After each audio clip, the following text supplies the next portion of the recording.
We have seen Nigerians vote for people of the same Islamic faith into the presidency without turning the country into an unceasing battlefield.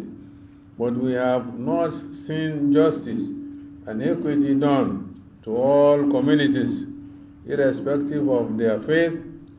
Millions of Muslims are politically marginalized in many parts of the country.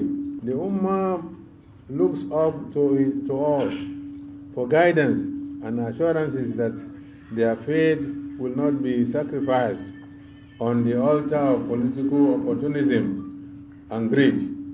Today, many Muslims are being encouraged to think they have been betrayed to vote for this administration.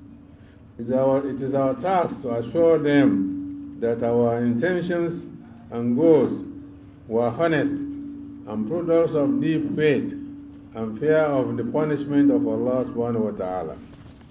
We must demonstrate beyond all doubt that no understanding exists between us, and this is our indifference and insensitivity to avoidable hardship will be tolerated.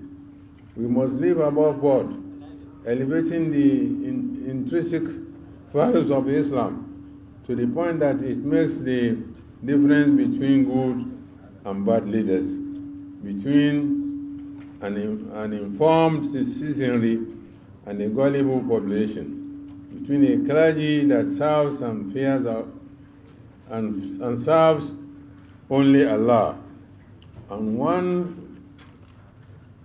which serves leaders of the day.